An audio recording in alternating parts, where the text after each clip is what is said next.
안녕하세요. 여배우의 책방의 달세뇨입니다. 오늘 달세뇨가 읽어드릴 신간도서는 다산북수에서 펴낸 김약국의 딸들입니다.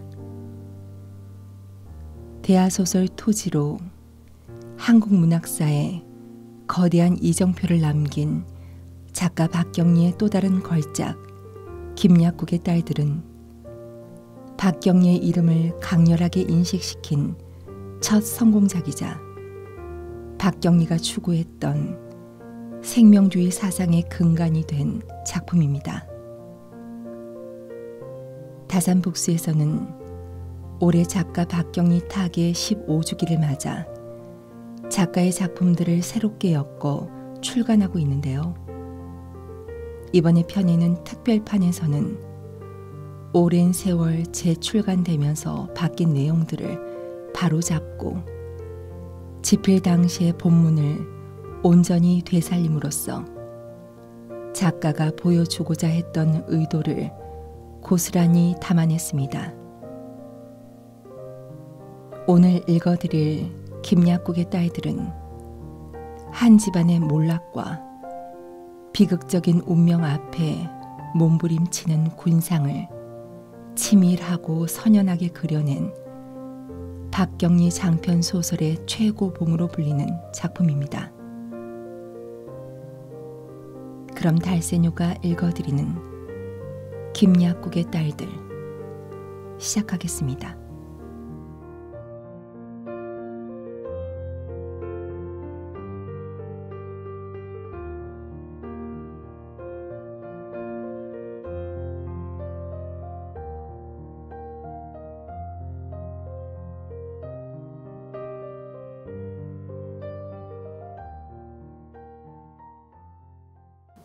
통영.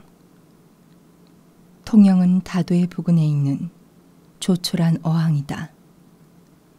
부산과 여수 사이를 내왕하는 항로의 중간 지점으로서 그 고장의 젊은이들은 조선의 나폴리라 한다. 그러니만큼 바다빛은 맑고 푸르다. 남해안 일대에 있어서 남해도와 쌍벽인 큰 섬 거제도가 앞을 가로막고 있기 때문에 현해탄의 거센 파도가 우회하므로 항만은 잔잔하고 사철은 온난하여 매우 살기 좋은 곳이다. 통영 주변에는 무수한 섬들이 위성처럼 산재하고 있다. 북쪽에 두루미목만큼 좁은 육로를 빼면 통영 역시 섬과 별다름이 없이 사면이 바다이다. 벼랑가에 얼마쯤 포전이 있고 언덕배기의 대부분의 집들이 송이버섯처럼 들앉은 지세는 빈약하다. 그래서 대부분의 주민들은 자연어업에 혹은 어업과 관련된 사업에 종사하고 있었다. 일면 통영은 해산물의 집산지이기도 했다.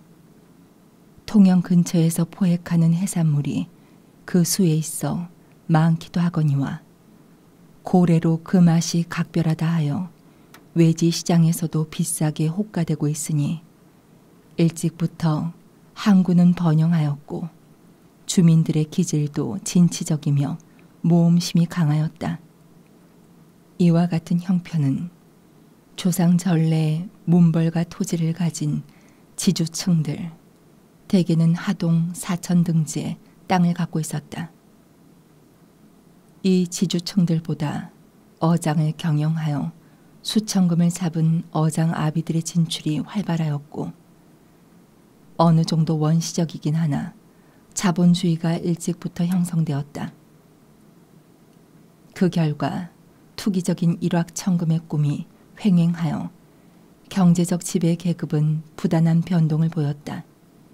실로 바다는 그곳 사람들의 미지의 보고이며 흥망성쇠의 근원이기도 했다.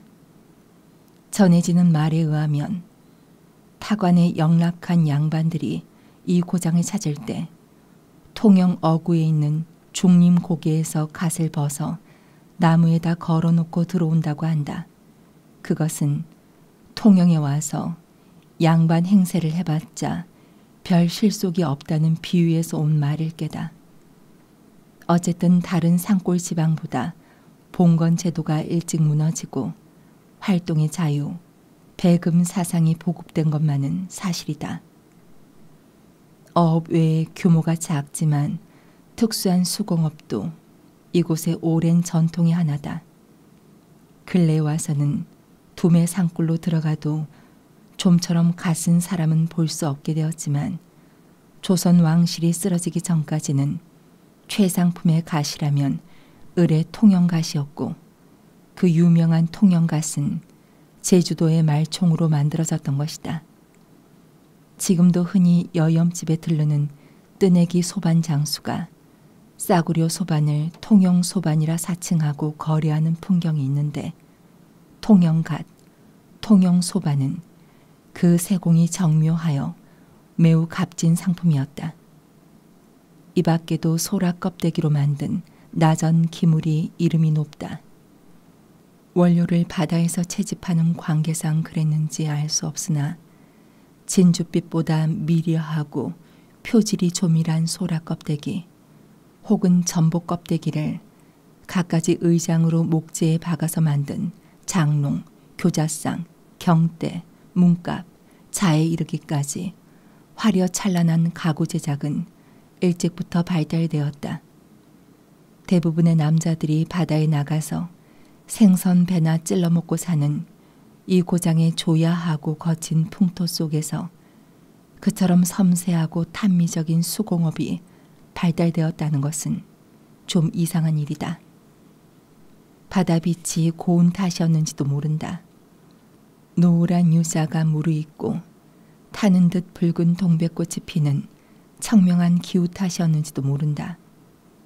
1864년 고종이 왕위에 오름으로써 그의 아버지 대원군은 집권하였다. 그러나 병인 양요를 겪고 극도에 달한 경제적 파탄으로 드디어 대원군은 그 패권을 민비에게 빼앗겼다.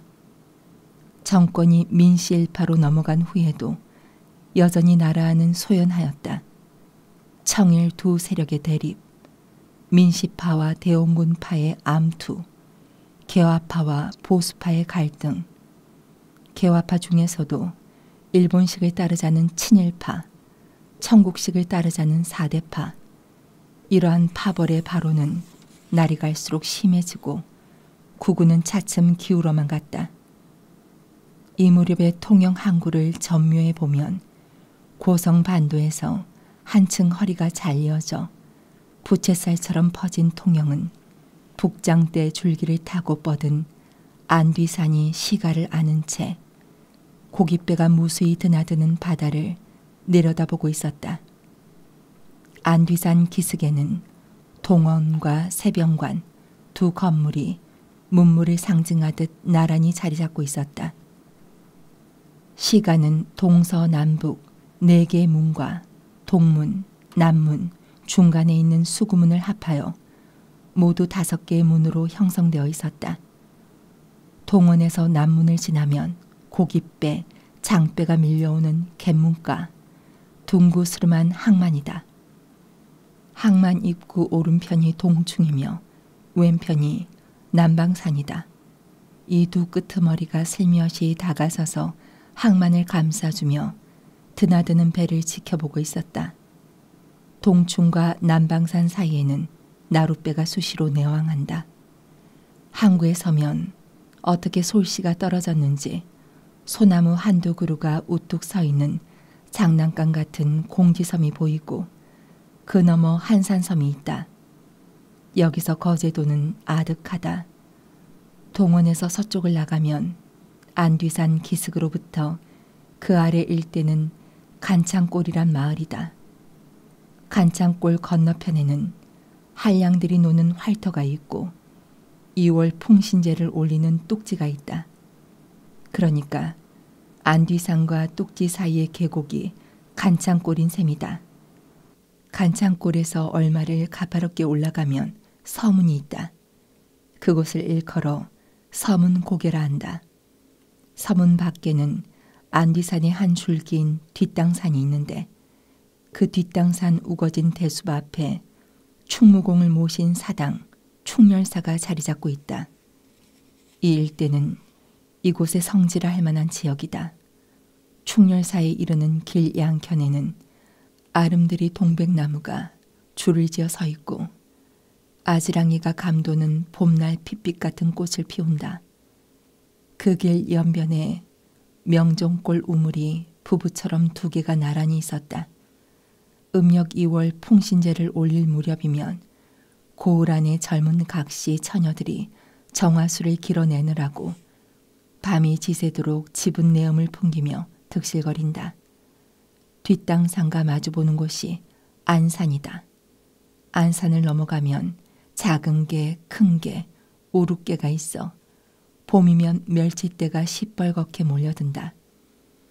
명정골 우물에서 서문 고개로 가는 길을 되돌아서면 대박골이다. 이 대박골에서 서문곡에 가는 길과 갈라진 길을 접어들어 줄곧 나가면 판대로 가게 된다. 판대는 임진왜란 때 우리 수군에 쫓긴 외병들이 그 판대목에 몰려서 엉겁결에 그곳을 파헤치고 한산섬으로 도주하였으나 결국 전멸당하고 말았다는 곳이다. 그래서 판대라고 부른다. 판대에서 마주 보이는 미륵도는 본시 통영과 연결된 육로였는데 그러한 경위로 섬이 되었다. 미륵도에는 봉화를 올리는 고봉용화산이 있고 그 아래에 봉숫골, 더 내려오면 통영 항구가 바라다 보이는 해명나루가 있다. 바다에 가서 죽은 남편을 뒤따라 순사한 여인의 전설이 있는 곳이다.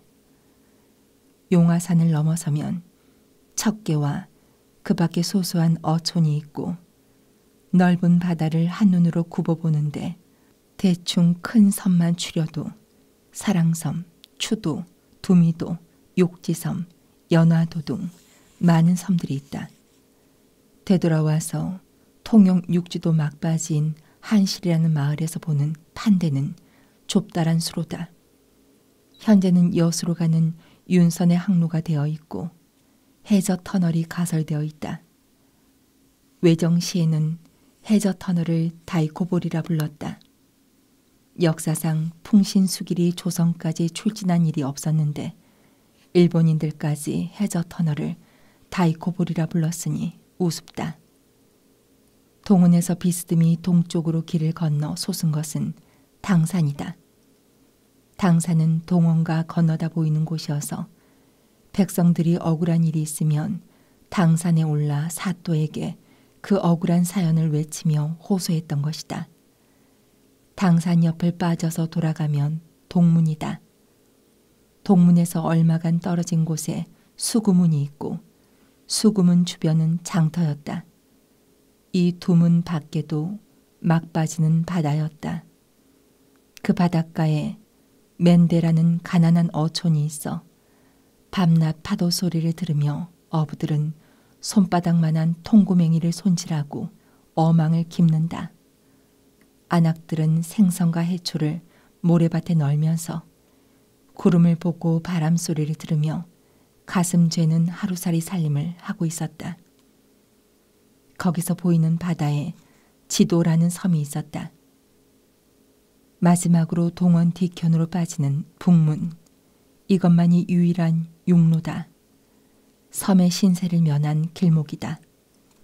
토송골을 지나 붉은 황토길인 장대고개를 넘어서 가을이면 통영의 지주들이 당나귀를 타고 고성으로 사천으로 추수를 거두어 가고 봄이면 춘궁을 모면기 위하여 어촌의 안악들이 마른 생선과 해초를 포대에다 꾸려서 이고 곡식 도북길을 떠나는 슬픈 고개다. 장대고개에는 묘지가 있었다. 그리고 문둥이들이 떼거리를 지어 살고 있었다. 문둥이들은 봄, 가을에 합동 결혼식을 한다. 그들이 짝을 짓는 방법은 각자의 바가지를 엎어놓고 바가지를 짚는 처녀 문둥이가 바가지 임자인 총각 문둥이에게 시집을 가게 된다. 이 합동 결혼식일 때 일수 사나운 나그네가 지나가다가 걸려들면 문둥이들이 잔칫술을 마시고 가라면서 잡아 끄는 바람에 나그네는 진땀을 빼곤 한다. 문둥이들은 장대 근방의 황토 지역을 일궈 고구마, 감자를 심고 호박, 배추도 심어 장사치들에게 몰래 넘겨주는데 황토에서 나는 고구마, 호박이 어떻게나 컸던지 사람들은 묘지에서 송장 썩은 물이 흘러서 그러느니 문둥이의 걸음이 걸어서 그러느니 하며 장터에서도 유별나게 큰 고구마, 호박 같은 것은 사기를 꺼려하였다. 이 고을에 김봉제 형제가 살고 있었다. 형인 봉제는 조상 때부터 살던 간창골 묵은 기와집에 있었고 동생인 봉용도 간창골에 살고 있었지만 형네 집과 뚝 떨어진 안뒤산 기슭의 청기와집에 살고 있었다. 그 집은 부모 생존 시부터 봉용의 몫으로 신축한 것으로 형네 집보다 산뜻하고 운치 있는 집이었다. 봉제는 40에 가까운 장년으로 관약국의 의원이었다. 비록 현재의 신부는 중인으로서 하급 관리에 지나지 못했으나 왕시에 그의 조상은 이 지방의 호족이었고 가산도 유족하여 하급 국록을 먹지 않아도 좋았다. 그러나 그는 일개 의생으로서 별다른 야망 없이 세월을 조용히 보내고 있었다. 동생 봉용은 23살, 형과는 부자지간처럼 연령의 차이가 있다. 그들 사이에 봉이라는 누이가 한 사람 있지만 다른 형제들은 모두 요절하였다. 봉용은 점잖은 선비 같은 성품의 형과는 달리 몸이 건강하고 눈에는 광기가 번뜩이는 혈기왕성한 젊은이였다. 그는 선조에 대한 자부심에서 몹시 오만불손하였고 막내 아들로서 귀엽게 자란 탓인지 누구든 자기의 의사를 거역하는 것을 광적으로 싫어했다. 그러한 성격상의 결함은 그를 난폭자로 만들었다. 얼굴은 잘생긴 편이다. 외모로 봐서는 능히 한두령감이었다. 그러나 머리털이 노란 것이 큰 흠이었다. 한 번은 어느 친구가 그의 노란 머리털을 보고 양놈의 피가 섞이지 않았느냐고 농을 걸었다가 반 죽음이 될 만큼 얻어맞은 일이 있었다. 봉용에게는 지난 가을에 첫 아들을 낳은 아름다운 아내가 있었다. 그 아내는 제취였다. 전처는 시집 온 지 이태 만에 죽었는데 소문에 의하면 맞아서 골병이 들어 죽었을 거라 한다. 비명. 섬돌 아래 삽살개 한 마리가 다리를 쭉 뻗고 누워있다. 졸고 있는 모양이다. 싸 솔바람 소리가 안뒤산에서 들려온다. 마을과 외따로 떨어져 있는 봉용의 집은 괴괴하다.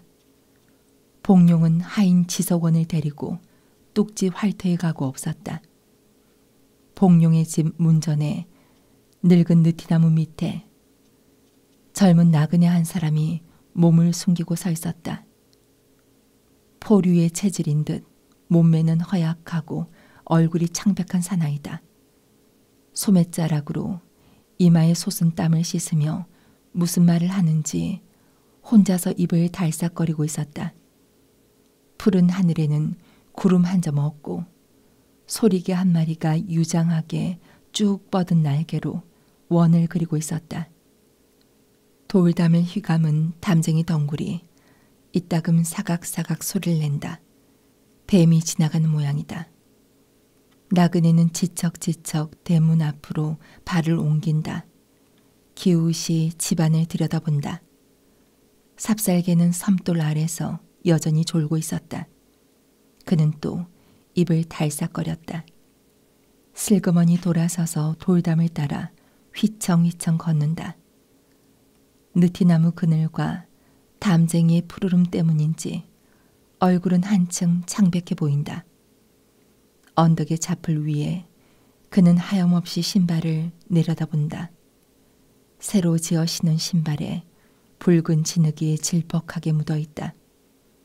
버선등이 터져서 발이 내비친다.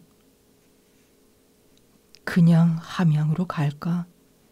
목구멍 속에서 구걸구걸 웃음을 굴린다. 울음 같기도 하다. 함양에서 첫날 밤 신부를 내버려 두고 뛰쳐나온 사나이다. 귀신이 씌었지. 내가 여길 왜 왔어? 통영 땅에 떨어진 후부터 줄곧 혼자 뇌인 말이다.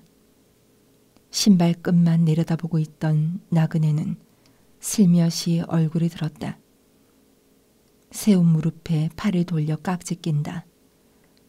멀리 갯문가에 어장배가 들어왔는지 많은 사람들이 우왕좌왕하고 있다.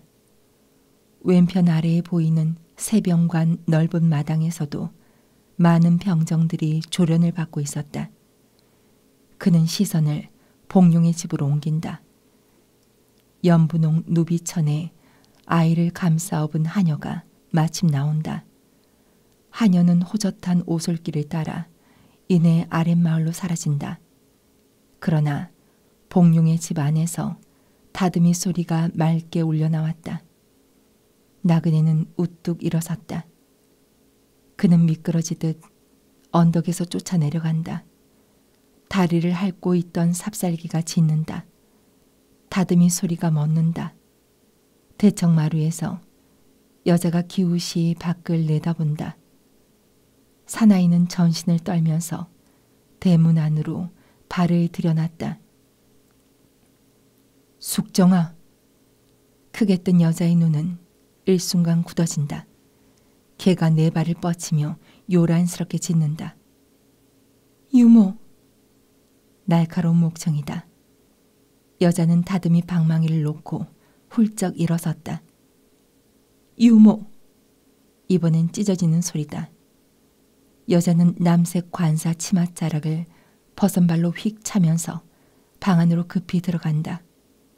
숙정아. 한 팔을 내젓고 비틀거리며 울부짖는다. 대답은 없고 닫혀진 방문은 차갑다. 누구요? 뒷곁에서 돌아 나온 늙은 유모가 행주치마에 손을 닦으며 기우뚱하고 사나이를 올려다본다. 말뚝처럼 사나이는 서 있었다. 아니, 이분이 가맥골의 도련님이 아니시오. 유모는 잡아먹을 듯 지저대는 개를 쫓아버리고 사나이 옆에 바짝 다가선다. 이거 큰 변이 나갔습니다. 이 집 서방님이 곧 돌아오실 낀데 어서 가시소. 정말 큰 변이 나갔습니다. 유모는 소름이 끼친 듯 으스스 떨었다. 복룡이 아내 숙정의 친정은 함양이다. 갓 나면서부터 어머니를 잃은 숙정을 길러낸 유모는 함양에 있을 때 가맥골 송씨 아들 우기 숙정을 연모하여 병까지 얻고 혼사가 될 뻔했으나 처녀의 사주가 세다 하여 혼인이 삐그러진 일을 잘 알고 있었다. 처녀의 사주가 센 것을 박씨 집에서도 시인하였는지 결국 후치로 숙정을 통영에다 여의고 욱은 서울 외갓집에 보내었던 것이다. 어서 돌아가 있어. 정말 환장이십니까? 이 집 서방님이 돌아와 보소. 단박에. 자 어서. 유모는 욱의 등을 떠밀다시피 한다. 횡포하기 짝이 없고 의처증이 심한 복룡을 생각하니 유모의 등골에는 식은땀이 흘렀다. 유모, 나도 이제 장가들었네. 욱은 장구대처럼 말한다. 전날 밤에 그만 뛰쳐나왔다. 보고 싶었다. 한 번이라도 한이 없게 한 번만. 눈에서 굵은 눈물이 뚝뚝 떨어진다. 절부지한 짓을 했구마. 그래 서울서 언제 왔습니까? 우는 꼴을 보니 어이가 없기도 하고 가엾은 생각도 들어 혀를 끌끌 찬다. 욱은 그 말 대답은 안 하고 한 번만 숙정이를 보게 해주게. 다시는 죽는 날까지 나타나지 않겠네. 쓸개 빠진 놈이라 웃을란가. 그래도 좋네. 유모의 앙상한 손을 덥석 잡는다. 못난 소리, 그게 될 말입니까? 서로가 다 인연이 아닙니다. 잊어버리고 사시소. 아씨는 이자 김씨 가문의 사람이 아닙니다. 도련님도 앞으로 구말리 같은 인생인데 잊어버리고 사이소. 그게 약입니다. 다 이르고 달랜다. 아, 덥다. 벼랑간 대문을 밀어붙이며 복룡이 들이닥쳤다. 유모 얼굴이 확 변한다. 거 누구요? 복룡이 버럭 소리를 질렀다. 성큼성큼 우기 옆으로 다가온다. 우의 눈에서 불이 튀긴다. 다음 순간 그는 몸을 사리더니 휙 비호처럼 달아난다. 저놈 잡아라. 활집을 들고 엉거주춤 서 있던 서권은 활집을 든 채 허겁지겁 쫓아나간다. 누구냐? 저놈이 누구냐? 벌겋게 핏발이 선 눈이 유모를 윽박는다. 유모는 오그라들 듯 몸을 움츠린다. 유모의 이마에는 기름땀이 주룩주룩 흘렀다. 누구냐? 어떤 놈이냐? 저 감액골 도련님. 거짓말을 꾸밀 겨를이 없었다. 감액골 도련님. 복룡의 눈이 번쩍 빛났다. 에이키. 신발을 신은 채 대청으로 뛰어 올라간다. 마루청이 우지직 흔들린다. 이년아, 그 간부놈을 어디서 알았느냐? 방문을 걷어찬 복룡은 노안 짐승처럼 머리를 곤두 세우고 포효한다. 숙정이 얼굴을 번쩍 쳐들었다. 다듬은 옷같이 반반한 이마 위에 쏟아지는 복룡의 붉은 시선. 어쩌면 그건 쾌감을 맛보는 그런 것이기도 하다. 말씀이 지나칩니다. 얼굴 한번 붉히지 않고 숙정은 냉랭하게 책망한다. 에이, 이년아, 내 눈으로 똑똑히 봤는데 날 장님으로 만들라 카나. 복룡은 몸을 흔들며 호골 웃음을 웃다가 눈에 다시 붉은 액체를 모은다. 당장이 목을 벨 테다. 말하라. 바른 대로 말하라. 목숨은 아깝지 않습니다. 누명만은 씌우지 마시오. 마치 평행선을 가듯 억양 없는 목소리에 변함없는 몸가짐이다. 싸늘한 냉바람이 돈다. 복룡은 숙정을 덥석 잡았다. 옥비녀가 굴러 떨어진다. 복룡의 발길에서 비녀는 동강이가 났다. 무서운 매질을 당하면서도 숙정은 신음소리 한번 내지 않는다. 아이고, 이 일을 어쩔꼬. 밖에서 벌벌 떨고 있던 유모는 쫓아오면서 복룡의 팔을 잡았다. 그러나 발길질에 뒤로 나자빠진다. 욱을 놓치고 헐레벌떡 달려오는 서권은 여전히 활집을 꼭 잡은 채 얼굴이 푸르락 누르락 한다. 서방님, 저... 다 죽어가는 소리를 낸다. 피가 쏙 그쳐 자줏빛이 된 복룡이 방에서 쫓아나온다. 이놈 서권아, 그놈을 잡았느냐? 예, 저 그만 숲속으로 달아나 버려심도. 이 개 쌍놈이. 주먹이 날랐다. 아이고. 서권은 허리뼈라도 부러진 듯 땅바닥에 납작 엎드려 엄살을 피운다. 에키, 내가 잡아올 테다. 세 다리 같은 그놈의 다리가 가슴 몇백 리를 갔을꼬. 그놈을 당장에 잡아다가 연놈을 한 칼에 베서 피를 봐야 잠이 오겠다. 외치며 칼을 들고 쫓아나간다. 아씨, 이를 어쩌면 좋소.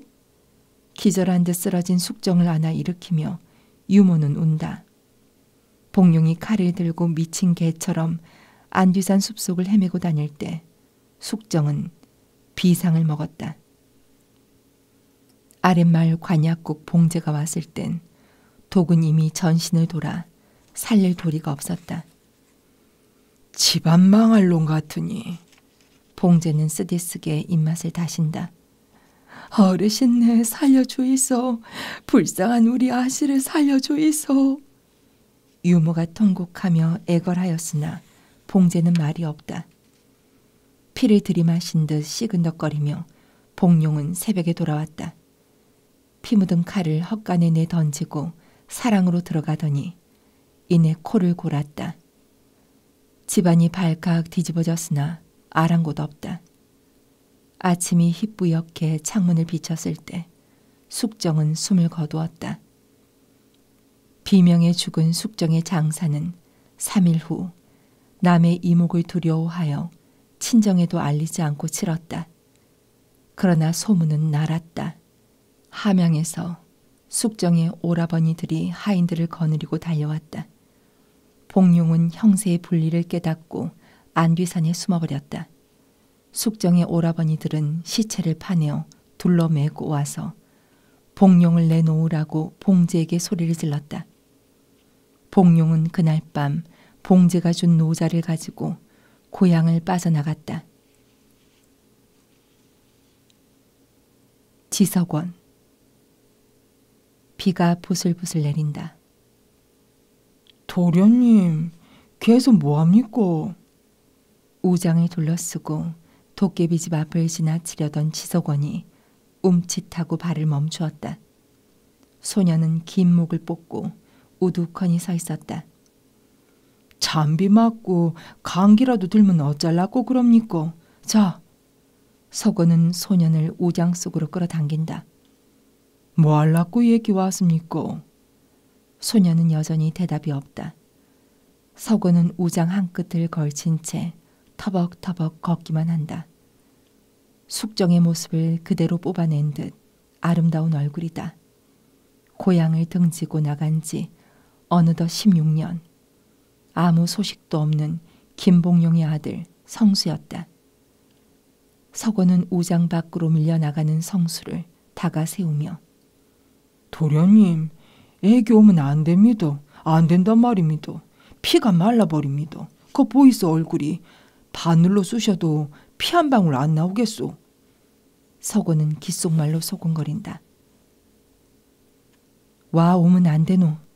그건 우리 집 아이가. 처음으로 퉁명스럽게 쏘아붙인다. 참 딱한 소리를 하네. 안 된다 카이. 약국 마님이 알아보이소. 벼락이 납니다. 알지요? 성수는 고집이 세게 입을 딱 닫아버린다. 마을 사람들은 복룡의 집을 도깨비 집이라 부른다. 비가 부슬부슬 내리는 밤이면 비상을 먹고 죽은 숙정과 숲속에서 복룡의 칼에 맞아 죽은 나그네의 홀령이 나타난다는 것이다. 해가 미쳐 지기도 전에 마을 사람들은 도깨비 집 앞의 길을 피한다. 복룡의 집은 완전히 폐가가 되어버렸다. 자풀이 우거진 뜰은 쑥대밭이 되었고 담은 허물어져 뱀과 두꺼비가 드나들 뿐이다. 지난날에 피비린내 나는 사건이 없었다 하더라도 그 집은 마을과 외떨어져 있었고 문전에 100년을 묵은 느티나무가 있는 데다 솔바람 소리가 그치지 않는 안뒤산에 짙은 숲이 있다. 으스스 떨리는 곳이다. 구름이라도 끼는 날이면 더욱 그렇다. 마을 사람들의 말로는 밝은 대낮에도 도깨비집 대청에 곱게 단장한 숙정이 다듬이질을 하고 있더라는 것이며 칼 맞아 죽은 나그네와 함께 뜰 안을 쏘다니더라는 것이다. 안악들은 아이가 보채기만 해도 도깨비집으로 가자고 으르대었다. 그러나 사람이 살지 않는 도깨비집에도 철따라 살구꽃이 피고 앵두꽃이 피었다. 봄, 여름에는 앵두, 살구, 석류가 열렸다. 아이들은 도깨비집에 대한 무서움보다 그 소담스러운 과실에 더 많은 매력을 느낀다. 무너진 돌담 사이를 두꺼비처럼 엉금엉금 기어들어가서 그윽한 향기를 뿜는 과실을 따내는 것이다. 어른들은 숙정이와 나그네 홀령이 나와서 그 과실을 따먹는다고 했다. 아랫마을 김약국집에까지 온 석원은 뒷문으로 들어간다. 자, 어서 들어가 있소. 성수를 밀어 넣는다. 정말입니다. 이자부터는 거기 가면 안 됩니다. 피가 말라서 그래서 죽심도. 서곤은 심각한 표정을 지었다. 그러나 이내 벌쭉 웃었다. 수염 사이에서 누런 이빨이 드러났다. 성수는 빗방울을 얼굴에 받으면서 웃고 있는 서곤의 얼굴을 빤히 쳐다본다. 서곤은 갯문가 선술집으로 향했다. 서곤은 유쾌하고 낙천적인 사나이다. 복룡이 통영에서 자취를 감춘 뒤 서곤은 이 집 저 집으로 떠돌아다니며 하인살이를 했다. 그는 문서에 있는 종이 아니었으므로 어느 특정된 상전을 섬겨야 할 신세는 아니었다. 말하자면 천민의 신분이긴 해도 일종의 자유민이었다. 어디서 출생했는지, 부모가 누구인지 지석원은 모른다. 어릴 때부터 어장막에 굴러다니며 심부름꾼으로 자랐다. 20살 때 통영으로 흘러들어와서 복룡의 하인이 된 것이다. 16년 동안 세상도 많이 변했다. 이모군란에다 갑신정변이 일어났고 일본, 천국, 러시아, 영국까지 각기 도마 위에 놓인 고깃덩이처럼 조선을 서로 먹겠다고 으르렁거렸다. 이런 외환에다 거듭되는 악정에 항거하여 일어난 밀란이 즉 동학난이다. 이 서술에 지석원은 한몫 끼어들어 병정이 되었다. 어느 편이 옳고 그르고 헤아릴 서곤은 아니었다. 나라에서는 무슨 일이 있건 말건 정권이 골백번 바뀌어도 서곤은 알 바 없다. 다만 묵직한 총을 메고 거리를 휩쓸고 다니는 병정의 신분만을 다시 없는 영광으로 여겼다. 남이사 인정을 하거나 말거나 지석원이 이에 있노라는 식으로 술집 투전 자리를 휩쓸고 다닌다. 술만 들어가면 온통 세상이 돈짝만큼 보이는 것이다. 악기 없는 사나이인데 장난이 심하고 술이 과한 것이 탈이다. 그의 술주정은 가끔 풍파를 일으킨다. 화를 당하는 사람은 주로 술집의 주모들이다. 그러나 당하는 사람들도 마음속 깊이 서곤을 미워하지는 않는다. 할 수 없는 녀석이라 웃고 넘기기 일쑤였다. 나이 35, 총각의 신세를 면치 못하면서도 술이 있는 한 그지없이 그에게는 살기 좋은 곳이 모양이다. 서곤아, 이 천치야. 그래 니는 전이 하나도 없고 올 재주가 없나? 주모들이 놀리면 그냥 헤헤 웃는다. 제모 젓는 붙들이는 맨데서 천이를 얻고 오고 주서방 기현이는 폰데서 천이를 얻고 왔는데 니는 뭐하노? 술만 처먹고 오줌만 쌀래. 죽으면 몽다리 귀신 될 기다. 그래서 뒤를 보니 절색이요 앞을 보니 박색이라 없고 왔으니 할 수 없제. 속절없이 데리고 살아야지. 누런 이빨을 드러내고 껄껄 웃어 젖힌다. 주석방 난리꾼 기현이가 어느 날 밤 판대에서 물동이를 들고 가는 처녀의 뒷모습을 보고 단박에 반했다. 그는 처녀를 뒤집어 엎고 다리야 날 살리라고 집으로 왔는데 아침에 보니 곰보였다는 것이다. 서곤은 그것을 비웃었던 것이다. 돈이 없어서 장가들 형편이 못 되는 노총각들은 가끔 처녀를 둘러엎고 와서 같이 산다. 물론 양갓집의 처녀는 아니다. 이 시절에는 하층 계급에 있어서 그와 같은 풍습이 하나의 불문율로 되어 있었다. 뭐 꼴에 꼴방망이 차고 남의 노량 간다더니 네 주제에 곰보면 어떻고 새보면 어떻노? 주모의 핀잔인데 서곤은 조금도 달뜨지 않았다. 여자를 무척 좋아하면서도 한번 걷어채이면 깨끗이 단념하는 서곤이다. 번번이 당하는 일이라 그만큼 체념이 빨랐는지도 모른다. 술에 있어서는 그렇지가 않다. 외상술을 거절하면 행패를 부린다. 남의 술상을 뒤집어 엎는다. 그러나 이튿날이면 내가 언제 그랬냐는 듯 헤헤 웃고 나타나서 어떻게 구변을 했는지 엽전을 술상에 던져주었다. 주모들은 좀 혼을 내줘야겠다고 굴레에게 일러 바친다. 그래서 석원의 엉덩이에 매자국 가실 날이 없다. 석원아, 이놈 너 또 술 처먹고 지랄했지. 엉덩이 까라. 곤장을 들고 굴레가 눈을 부라리면 석원은 부실부실 엉덩이를 까고 납작하니 엎드린다. 눈을 꿈뻑꿈뻑한다. 곤장이 바람을 일으키며 올라가기가 바쁘게 굴레보다 먼저 하나 석원의 입에서 나온다. 두 번째 곤장이 올라가면 역시 석원이 앞질러 둘, 세 번째 역시 셋.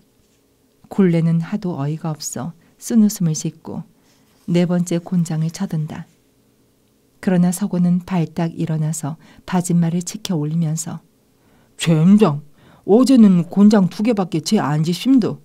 그런데 질미 찌어서 곤장 3개 맞았으면 됐지 뭐요. 하고 벌쭉 웃는다. 자식이. 굴레는 그만 곤장을 던져버린다.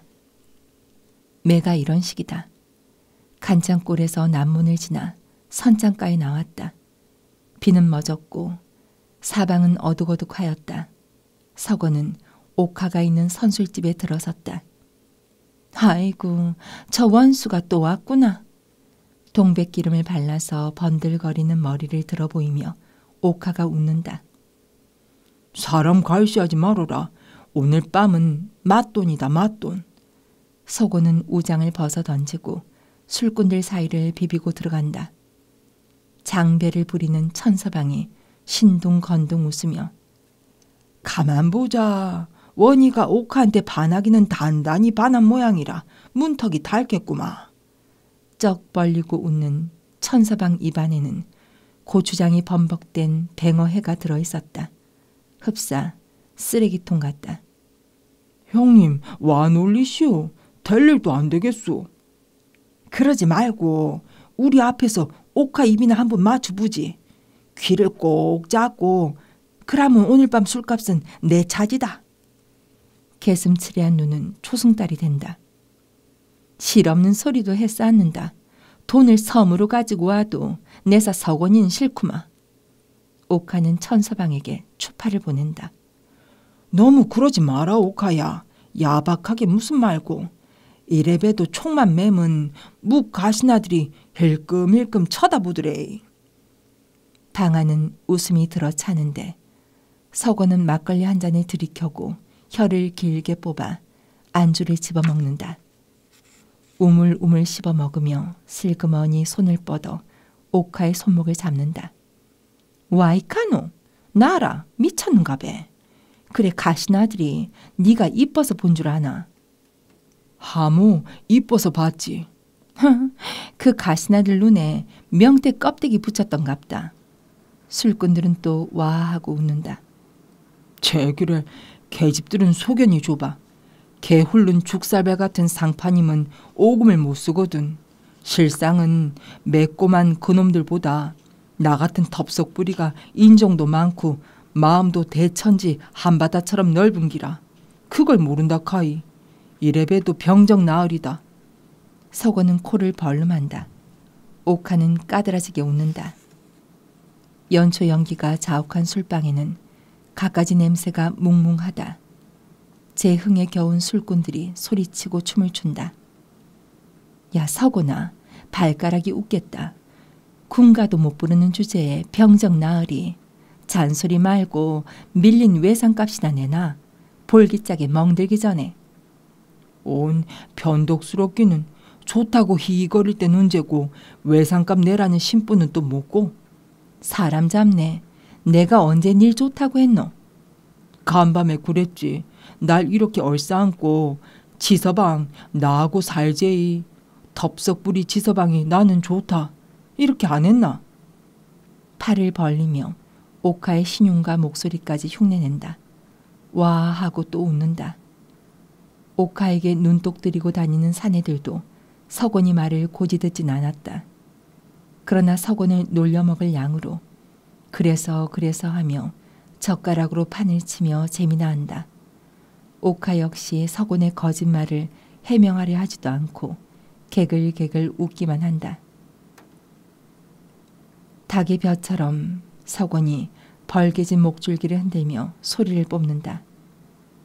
야야 치아라 치아. 돼지 불 따는 소리. 그보다 니는 병정 나으리 군가나 한번 불러봐라. 천서방이 또 집적거린다. 그거 틀리 묵었다야. 차라리 연불이나 외면 극락이나 가재. 옥하나 천서방이 군가 이야기를 하는 데는 그만한 곡절이 있었다. 석원이 제일 신나는 것은 총을 메고 행진하는 일이다. 코를 벌름벌름하며 병정들의 행진을 구경하는 여자에게 눈짓을 하기도 하고 누런 이빨을 드러내기도 한다. 그것도 상관에게 들키면 맥감이다. 따라서 요령껏 앞뒤를 살피며 장난을 하는데 요령껏 할 수 없는 것은 군가다. 가르치는 쪽이 결국 지쳐서 이제는 석원이 무슨 말을 주어 섬기거나 내버려 둔다. 마음대로 짓거리는 지석원의 군가라는 것이 걸작이다. 고갯짓까지 하고 걸으며 부르는 데는 더 말할 나위가 없다. 술꾼들은 다 돌아갔다. 마지막까지 뭉개고 앉았던 천서방도 바람이 거실거실 부는 것을 보자 배를 단속하기 위해 자리에서 떴다. 옥하가 슬며시 석원이 팔을 꼬집는다. 아야. 눈꺼풀을 덮은 긴 눈썹을 곤두세우고 석원은 꼬집힌 팔을 들고 본다. 석원아. 살짝 웃는다. 박하분이 밀린 얼굴은 희뜩희뜩하였다. 네 그러지 마라. 무섭구마. 내일 아침에 해가 서쪽에서 돋을라. 정이 설설 넘치는구마. 정말 두렵기라도 한 듯 벌건 눈으로 사방을 두리번거린다. 아무도 없었다. 옥하는 웃던 웃음을 거두었다. 그 대신 땅이 꺼지게 한숨을 쉰다. 자, 술이나 실컷 묵으라. 옥하는 술잔에 술을 따랐다. 와이카노, 돈 없구마. 외상술 안 준다고 술상을 때려엎던 석원은 격에 맞지 않게 술을 사양한다. 평생 당해본 일이 없는 여자의 교태를 보자 얼떨떨하기도 하고 가슴이 울렁거리기도 했던 것이다. 아무 말 말고 묵으라. 네가 주정뱅이기는 해도 심정이야 곱지. 옥하는 초지에 엽초를 돌돌 말아서 침을 바르더니 성냥을 그어댄다. 이거 호박이 굴렀구마. 간밤에 용꿈도 안 꿨는데. 군침까지 삼킨다. 네 팔자나 내 팔자나 다 한이 많지. 한이 많은 인생이라. 놀랍게도 석원은 수줍어한다. 수줍음을 감추느라고 연방 헤헤거리며 멋쩍은 웃음이다. 그래 한이 많다. 한이 많아서 내 어찌 죽을꼬. 기역머리 마주 풀고 옳은 가장 만나서 남과 같이 못 사는 내 팔자. 옥하 눈에 눈물이 글썽 돈다. 와 그라노. 울기는. 혀를 차면서 당황하기도 하고 의젓해지려고 애를 쓰기도 한다. 말을 해라. 속이 시원하게. 내가 이래봬도. 옥하는 담배 연기를 석원의 얼굴에 뿜는다. 먼 곳을 바라보는 듯 실눈이 된다. 김야국대 연순이 시집 간담은. 석원이 눈을 껌뻑거린다. 뜻밖의 말이었던 것이다. 와 그건 묻노. 정말이가 아이가. 정말이지. 그럼 그런 내전병쟁이가 어찌 시집을 갈까? 벼락 맞을 소리 하지도 마라. 입도 독구날같이 방정맞다. 석원은 펄쩍 뛴다. 옛날 상전 떼기라고 아홉폭 치마로 감싸주는 것이가. 충신이다 충신. 누가 충신비 세워줄까봐. 입을 비죽거린다. 연순 아씨가 신병만 없다무냐. 그런 논팽이한테 시집갈 기든가 배. 어림도 없소. 집안이 나빠. 허참 남의 일이라도 억울하제. 무남 동료 외딸이 하필이면 그런 논팽이한테 기가 막히소. 처음에는 펄쩍 뛰었으나 신병만은 부인할 수 없었던지 자기 일처럼 원통해한다. 니도 그람은 그 혼사 합당치 않게 생각하구마. 서군이 마음을 떠보듯 살핀다. 합당하고 뭐고 있나? 내가 남인데 감나라 배나라 할 수 없제. 그람은 니 가서 말 한 번 해보겠나? 무슨 말? 연순이 보고 시집가지 말랐고. 벼랑간 옥화의 눈이 이글이글 탄다. 내가 무슨 권리로? 옥화는 한참 동안 말이 없다가 택진이는 내 서방이다. 우리 얼라 애비다. 네가 가서 연순이 보고 말해봐라. 뭐? 서건은 정신이 번쩍 드는 모양이다. 연순이 보고 살짝 기뜸해 주란 말이다. 내가 그러더라 하지 말고. 옥화는 서건을 노려본다. 닥쳤던 개처럼 날카로워진 옥화의 얼굴을 서건은 멀뚱멀뚱 바라본다. 송씨의 심정. 해가 질 무렵이면 김봉재 영감의 외동딸 연순의 얼굴은 불그레하게 물든다. 맑은 눈에 눈물이 고이는 듯 하였다. 신혈이 나기 때문이다. 뽀얀 살결에 노랑머리의 이 아가씨는 19의 노처녀였다. 봉재 영감은 우리 집의 노랭이라 부르며 사랑하였다. 허약해서 그런 기다. 봉재 영감은 딸의 신혈을 두고 그렇게 간단히 말한다. 그러나 마음속으론 다른 집 자식 같았으면 벌써 죽었을지도 모른다고 생각했다. 그만큼 남몰래 좋다는 약은 다 써봤고 보도 많이 하였다. 100일 된 강아지, 염소, 돼지를 구하여 소주를 내어 먹이기도 하였고 심지어 능구렁이도 여러 마리 잡아먹였다. 병은 낫지 않았다. 그러나 몸져 자리에 눕지는 않았다. 약효가 있었다면 그것은 현재를 유지하는 것뿐이다. 출가하면 나을는지. 신병 때문에 홍기를 놓친 연순을 강택진에게 보내기로 결정한 그날 밤 봉재 영감은 혼자 되뇌었다. 입맛이 쓴 일이었다. 강택진의 행장은 결코 좋지 못하다. 얼굴만은 힘얼쑥해서 양반의 종자를 느낄 수 있다. 이미 부모도 가산도 없는 표령의 신세가 되었지만 그래서 천한 계집들의 도호를 받아가며 나날을 보낸다. 허나 봉재 영감은 그것을 탓하는 것이 아니다. 인물만 쓸만하면 외딸의 사위 얼마든지 사람을 만들 수 있다. 젊은 날에 흔히 있는 사내들의 방탕이요. 더군다나 강택진의 처지는 그런 처신에 빠질 수밖에 없다. 그러나 그 인물이 문제였다. 아무리 뜯어봐도 소인이요 무식꾼이다. 글을 배우기는 했어도 거기다가 잔재주가 있어 뵈니 탈이라는 것이다. 그러나 할 수 없었다. 울며 겨자 먹기가 아닌가. 저를 두면 그래도 할 수 없지. 할 수 없어.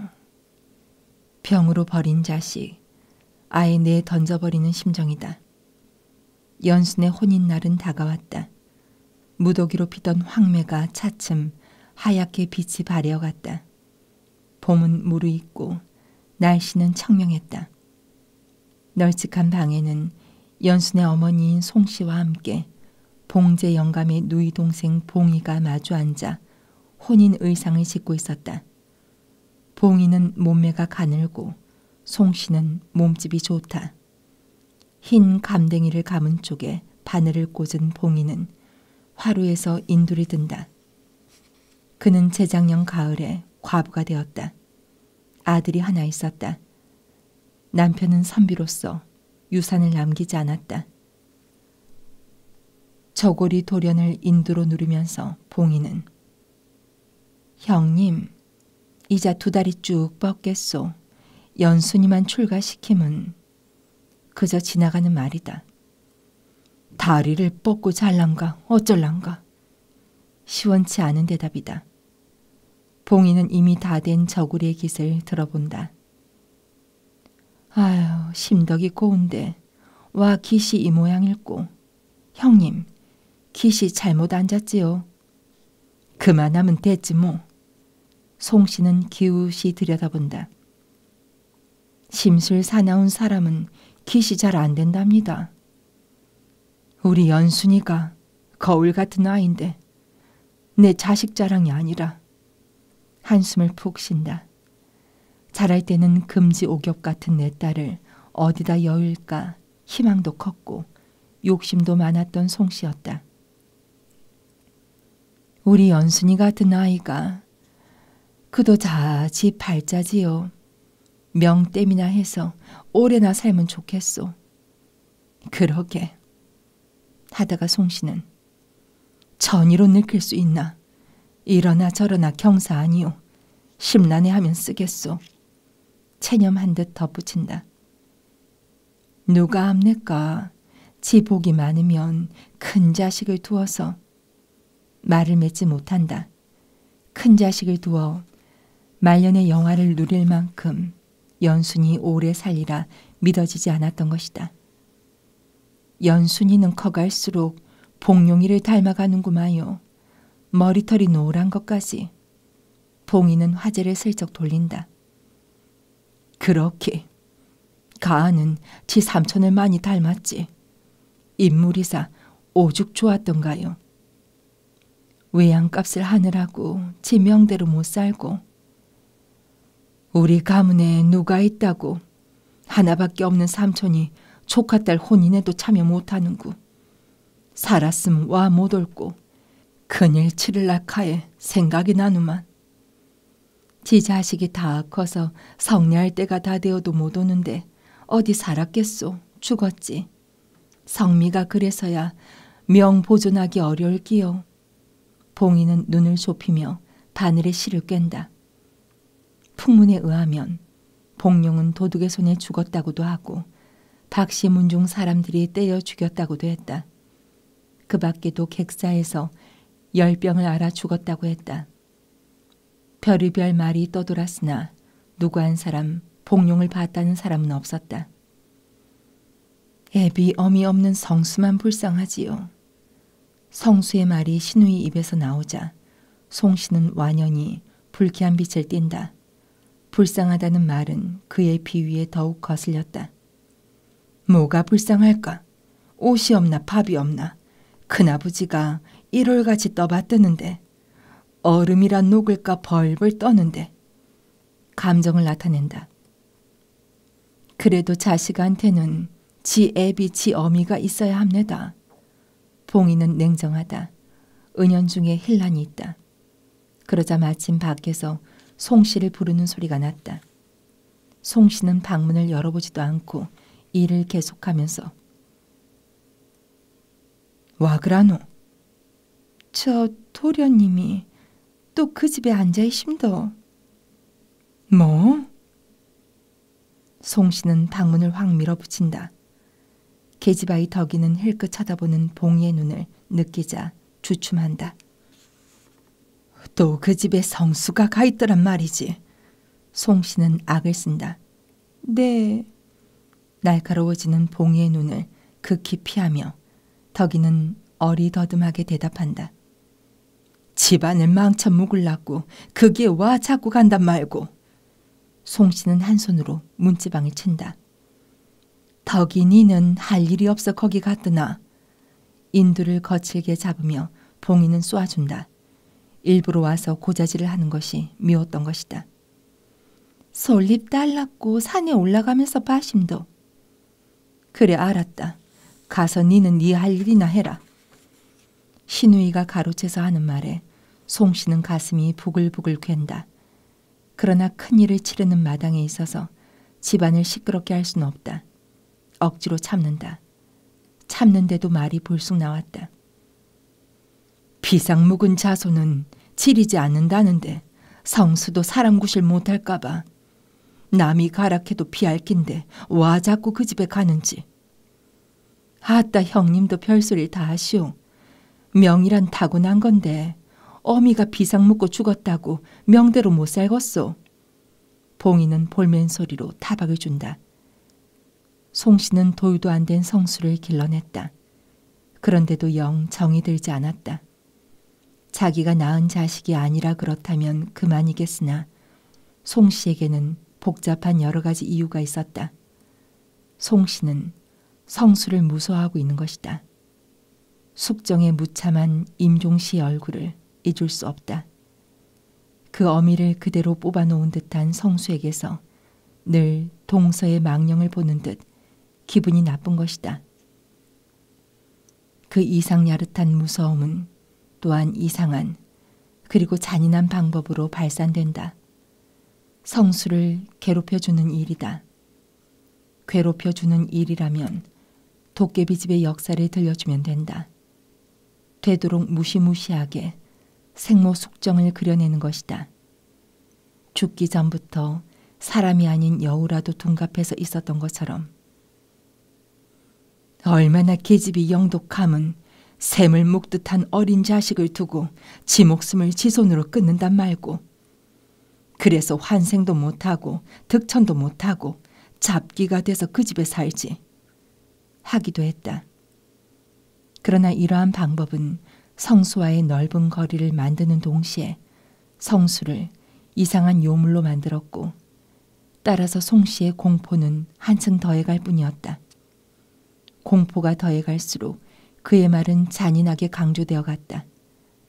이 밖에도 송씨에겐 여러 가지 감정이 있다. 지난날 숙정의 미모에 대한 열등의식, 싸늘한 성격에서 자기를 손윗 사람으로 대접해주지 않았던 일, 그리고 또 중대한 것은 영감이 성수에 대해 병적인 연민의 정을 갖고 있으며 김씨 문중의 유일한 후계자로서 절대시하고 있는 일이다. 딸 자식일 망정 내 자식을 제쳐놓고 조카 자식에게는 모든 것이 물려진다는 것은 견딜 수 없는 일이었다. 그러나 무엇보다도 성수에 대한 공포심이 지배적인 것만은 확실하다. 무슨 흉사가 날 것만 같았고, 성수가 있음으로써 숙정에 방황하는 혼백이 늘 자기 집안을 감돌고 있는 것만 같았다. 무당을 불러들여 몇 번이나 굿을 한 것도 그 때문이었다. 초롱초롱한 성수의 눈을 생각한다. 그 눈이 연순을 바라볼 때 송씨는 몸을 떤다. 저놈이 우리 연순이를 잡아 묵일 끼다. 에크, 형님 와 그걸 비시오. 내가 정신이 나갔구만. 서피 여기 있는데 옷고름을 두 동강이로 냈으니. 봉이는 싹둑 잘려진 옷고름 두 동강을 맞춰본다. 속 저고리긴 했지만 기분이 좋을 리 없다. 어이, 저리 가라, 저리 가. 머슴이 꺽꺽 울어대는 거위를 쫓는 소리가 들려온다. 도깨비 집. 어머니와 고모가 주고받는 말을 옆방에서 들은 연수는 살며시 집을 빠져나갔다. 도깨비 집까지 가는 오솔길 양편의 풀이 봄이라서 그런지 부드럽게 발에 감긴다. 안뒤산 소리 잣나무처럼 서릿빛을 띠고 있었다. 광선이 엷어진 때문이다. 멀리 선자방 우물에서 물을 길어오는 여인의 모습이 보인다. 연수는 무너진 돌담 사이로 뜰 안을 들여다봤다. 덕이의 말대로 성수가 앉아 있었다. 몇 해 전 바람에 쓰러진 채 그대로 내버려둔 버드나무. 마을 사람들은 공연히 벼락 맞은 나무라 했다. 그 버드나무 위에 성수는 오독하니 앉아서 턱을 양손으로 괴고 있었다. 하염없이 하늘을 바라보고 있었다. 연수는 어깨에 걸쳐진 머리를 뒤로 넘기고 살금살금 뜰 안으로 들어간다. 장난스러운 미소를 띠면서. 그러나 성수는 움직이지도 않고 그냥 하늘만 바라보고 있었다. 성수야. 가는 목뼈가 부러질 만큼 고개를 휙 돌린다. 투명한 피부에 피가 몰려들었다. 소스라치게 놀란 것이다. 연순을 의식하자 성수의 눈은 심하게 흔들렸다. 그리고 빙긋이 웃는다. 나 여기 있는 줄 어떻게 알았소? 연수는 잠자코 치맛자락을 걷으며 성수 옆에 나란히 앉는다.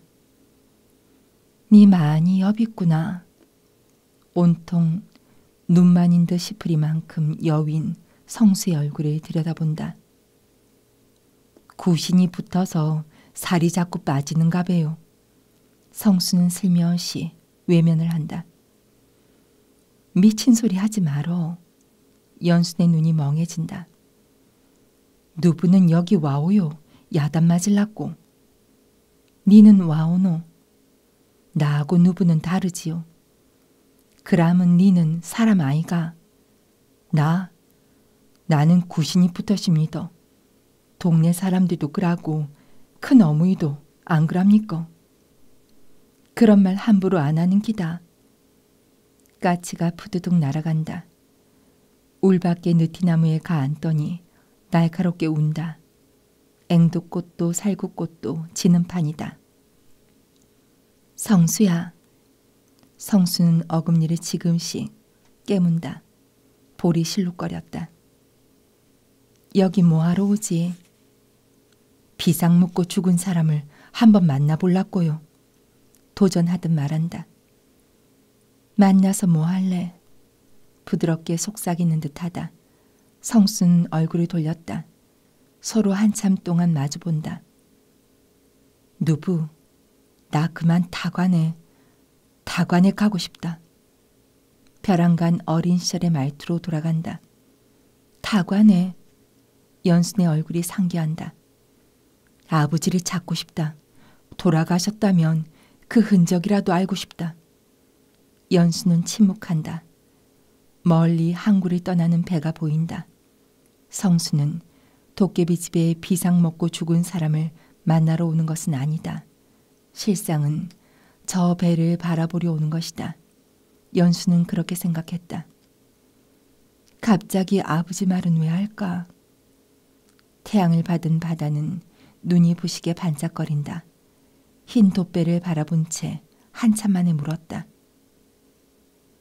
아버지는 연순 누부를 닮았다며. 연수는 놀란다. 의심스러운 듯 성수의 옆얼굴을 쳐다본다. 목덜미에서부터 턱 위로 가는 혈관이 뻗친다. 삼촌이 날 닮았는지 내가 아나. 남들이 그러니. 아버지도 누부처럼 머리칼이 노리다며. 아버지 머리칼도 명주실 같았을까? 혼잣말처럼 중얼거린다. 연순의 안색이 완연히 변한다. 살아 계실 리가 있겠나. 네가 타관에 가면 거렁뱅이가 될 기다. 칼든 도둑들도 많다는데 그런 소리 당초에 하지 마라. 심란하다. 연수는 딴전을 피웠다. 누구는 와 시집을 가. 시집 안 가고 죽으면 전이 구신이 돼서 집안을 망친단다. 가지 마라. 성수는 큰 소리로 외쳤다. 연수는 허리를 굽혔다.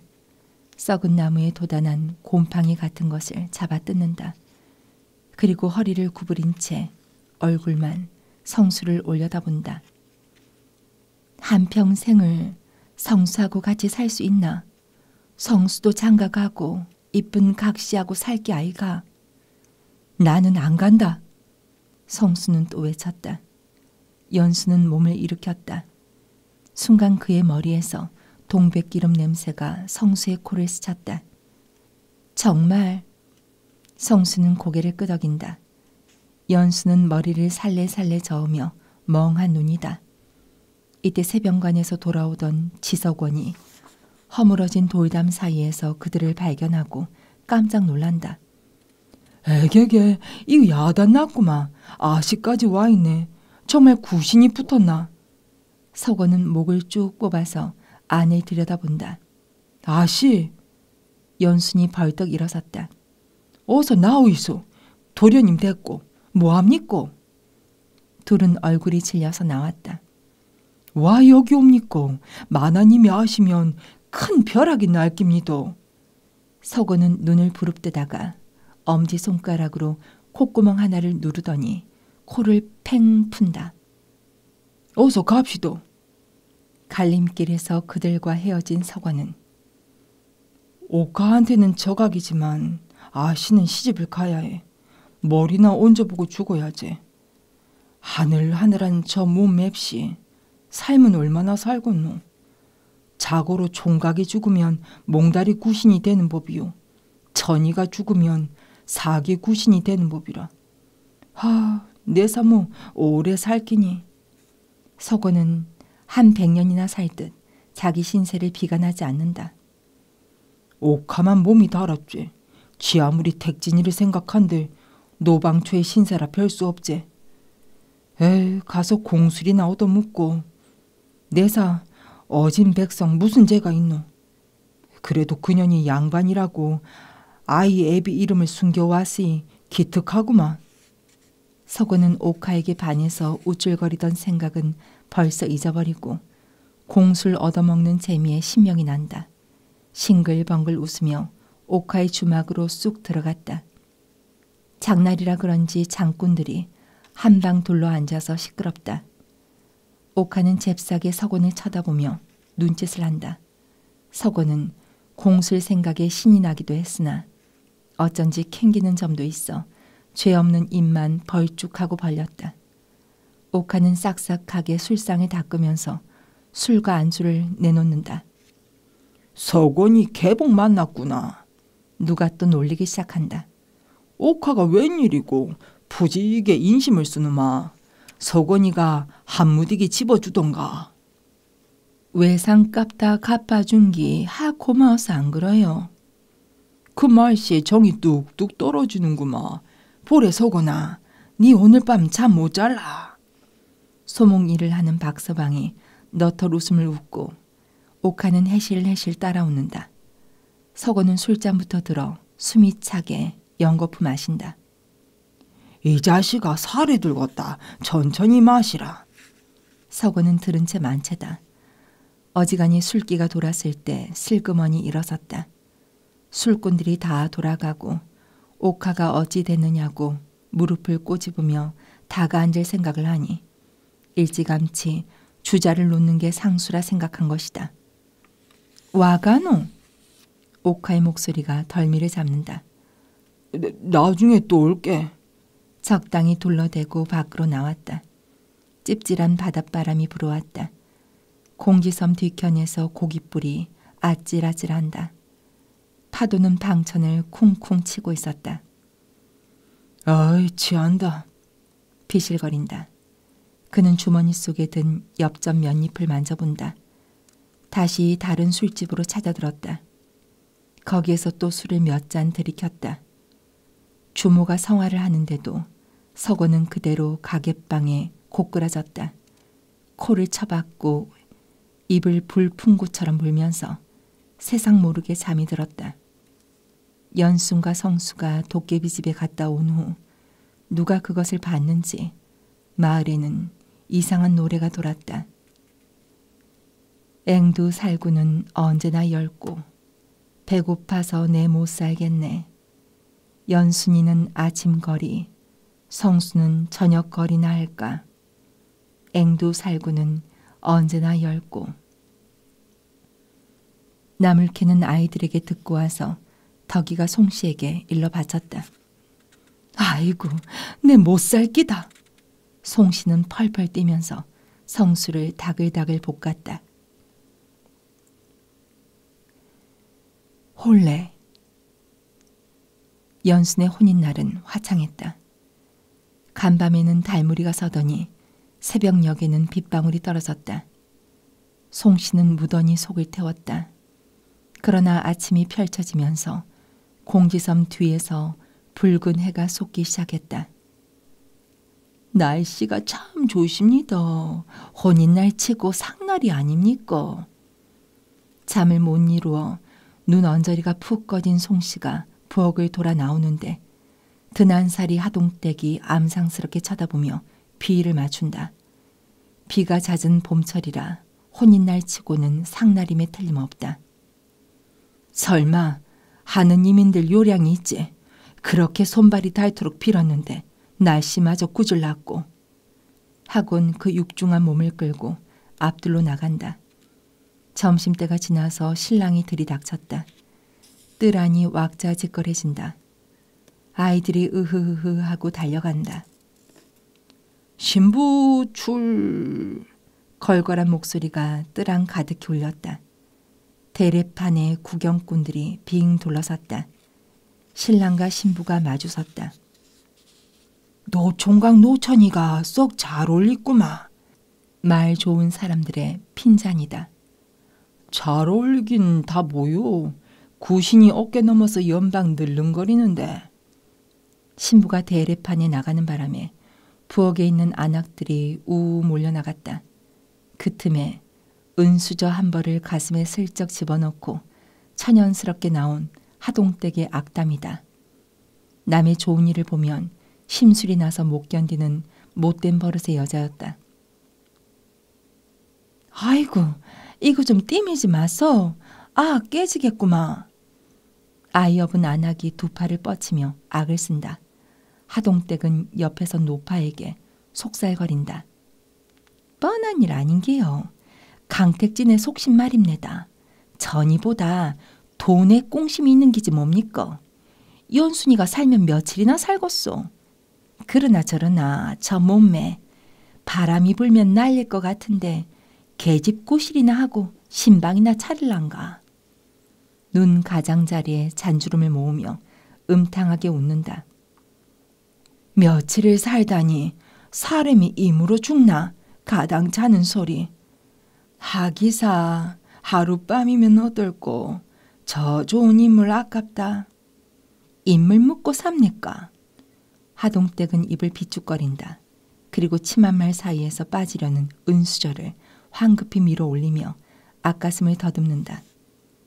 천상의 선녀 같구마. 노파는 여전히 애석해한다. 견우직녀는 하루를 만날라고 1년 동안 농 갈고 배 짠다는데 택진이도 한 1년 데리고 살면 됐지. 전이한테 신약만 없다면야 배포 팔입 강택진의 차지가 될 기든가. 이 사나이의 말은 노파의 의견과 비슷하다. 그렇게만 말할 것도 아니네. 그래도 강택진은 의관의 집 자식이라. 아, 지체로 본다면야 김약곡대기 당할 낀가. 키가 작은 사내가 응수한다. 그까지 양반이 소태 들어가든가. 그래 그자가 양반이라서 과거를 했단 말까 부모가 있단 말까. 가사는 풍지박산 집 한 칸 없는 거렁뱅이요.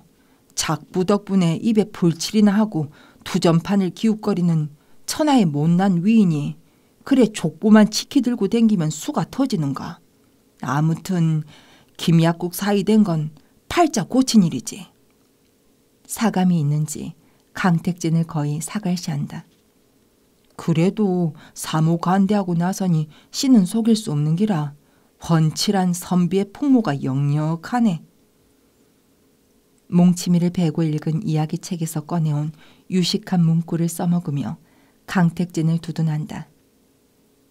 문전에 펴놓은 거적 위에는 거렁뱅이 떼와 문둥이 패들의 패를 가른 싸움이 벌어지고 아이들은 떡을 들고 다람쥐 새끼처럼 사람들 틈바구니를 빠져나간다. 혼례는 끝이 났다. 맥이 풀린 듯 넋 빠진 사람처럼 송씨는 마루에 걸터 앉아 있었다. 봉제 영감은 사랑해서 손님들과 술을 나누고 있었고 봉이는 지쳐버린 신부에게 국수를 먹이면서 옷 매무새를 고쳐준다. 성수는 일찍부터 보이지 않았다. 지석원은 거나하게 술을 마시고 나섰다. 문둥이들도 술이 취해서 문둥이 타령을 하며 춤을 추고 간다. 억울합니다. 아씨 오래오래 사이소. 지석원은 대문 밖에서 고함을 친다.